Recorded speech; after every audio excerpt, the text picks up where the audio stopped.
Please welcome to the stage Carol Coletta, CEO of Memphis River Parks Partnership.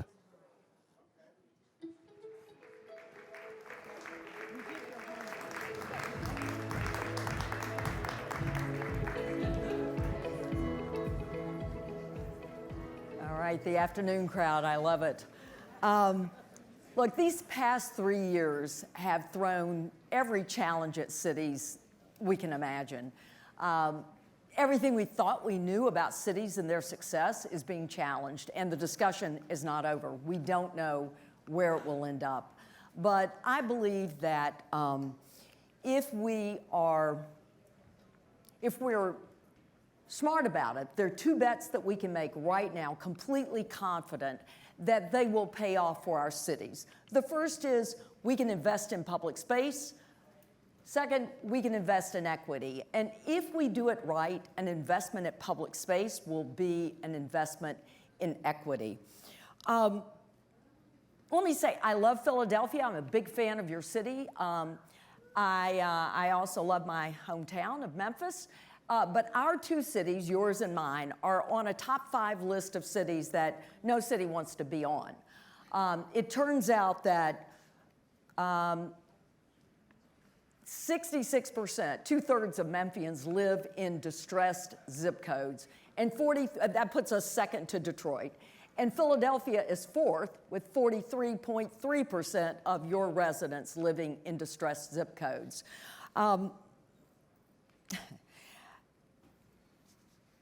That's a problem because where you live matters.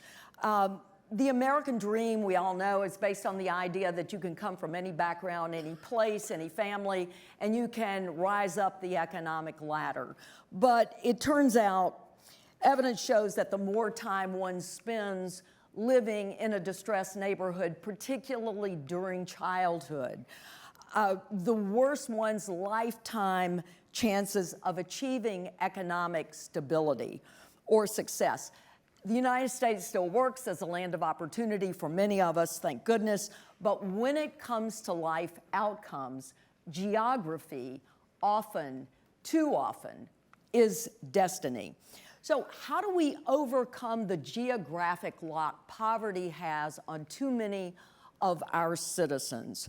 So many people in so many neighborhoods. How do we do that at meaningful scale when 43% of your residents live in distressed communities? How do we do that in neighborhoods that are more income segregated, schools that are more income segregated today than they were 50 years ago? Some experts suggest that the answer, the solution, is to move people to opportunity. In other words, move lower income people, I don't know which ones, the lucky ones, to higher income neighborhoods. But I think there are a few problems with that. One, I'm not sure it's economically sustainable. Two, I think it's probably politically not feasible. And three, what happens to the people who get left behind? What happens to the people? What happens to their homes, their churches, their small businesses, their schools? We know what happens. Inevitably, there is continued decline without absolutely Herculean efforts to revitalize those neighborhoods. So while we work on policy, and we should, I'm betting on public space. If you just stay with me a minute and think about it. If you walk a trail, a public space, regularly, it doesn't require you to make this big, maybe the biggest investment you'll ever make on a down payment on a mortgage on a house that may turn out to be ultimately in the wrong neighborhood. Going to the wrong park doesn't risk your firstborn getting into Penn or to Drexel. I mean, that's because public space has a very low barrier to entry and exit. You can come, you can go, you don't have to make a big commitment, you don't have to pay a club membership. And even the best public space, even the most expensive public space, is cheap compared to the alternative of leaving people isolated in economically distressed communities and accepting that economic segregation is inevitable. But there's a catch.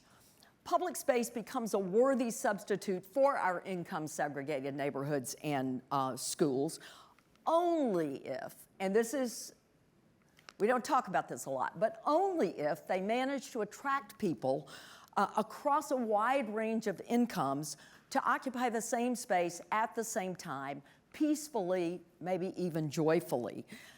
Better still, if you can nudge people to spend time doing something together, learning, playing, or making s'mores around a fire pit.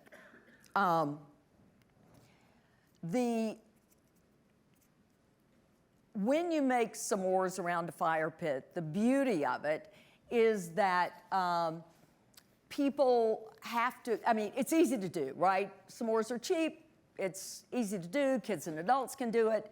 It's messy, but that's okay because there's a payoff. They're decadent and they're wonderful once you consume them.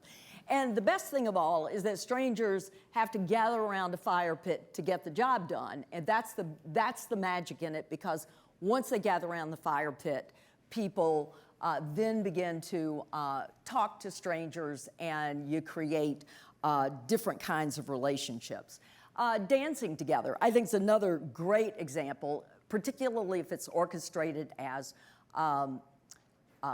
teaching and people have to change partners. That's part of the ritual. It's another way to get strangers talking to one another, seeing each other differently, and seeing each other really up close, even touching.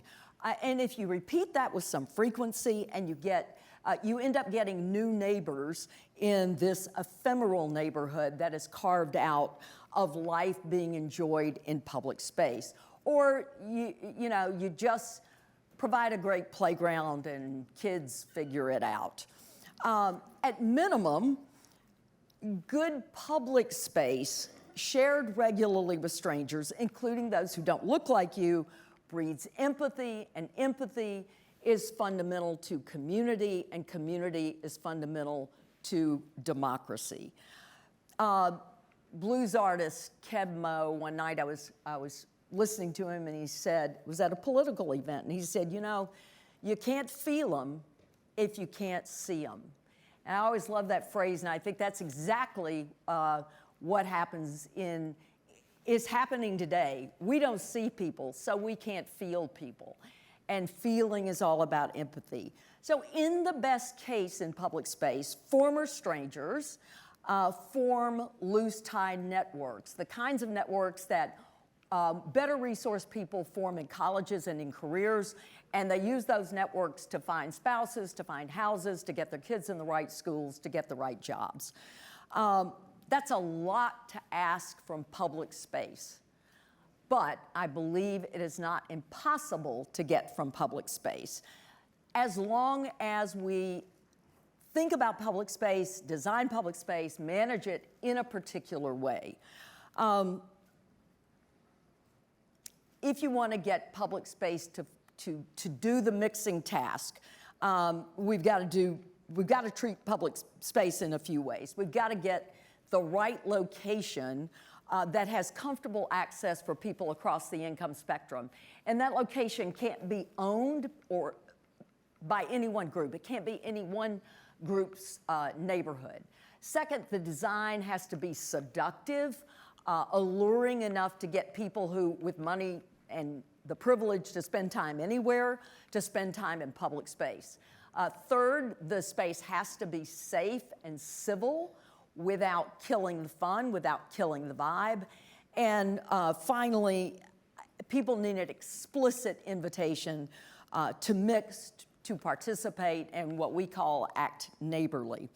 So while we can't force rich people and poor people to live in the same neighborhood, send their kids to the same schools, we can encourage what I believe is the next best thing by seducing them into a shared and robust public life.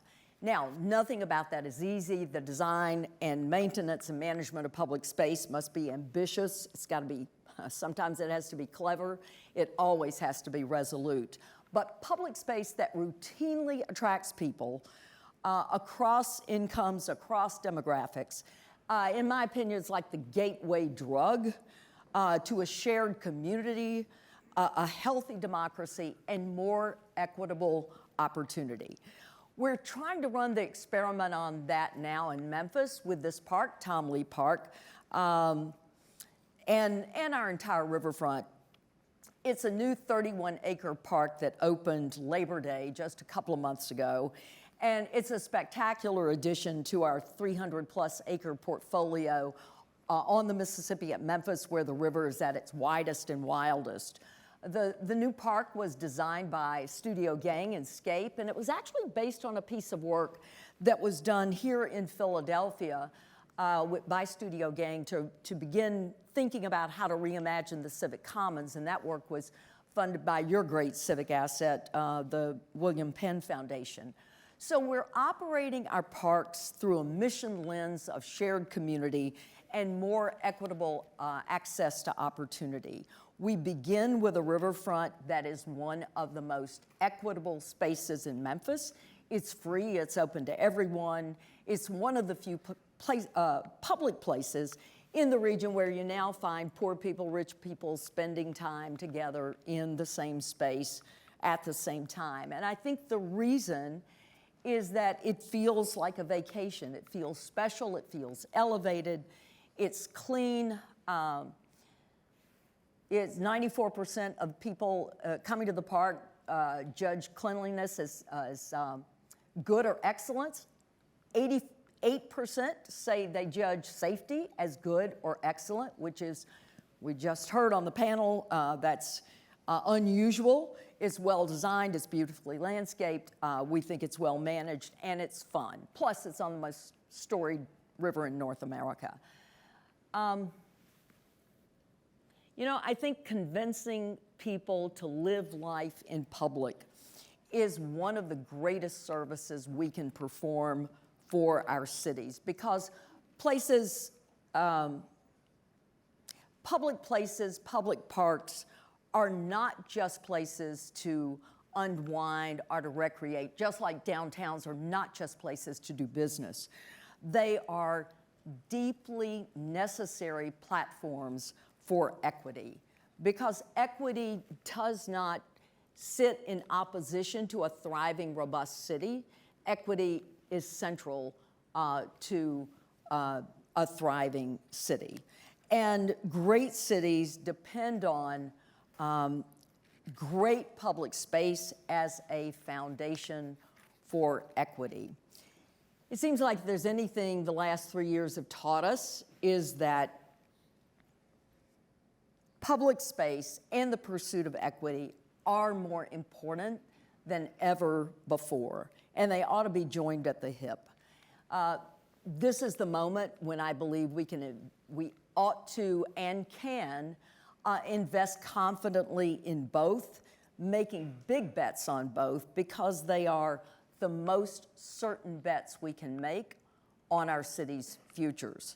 So here's to more equity, here's to more fabulous public space, and here's to a lot less distress in our two cities. Thanks.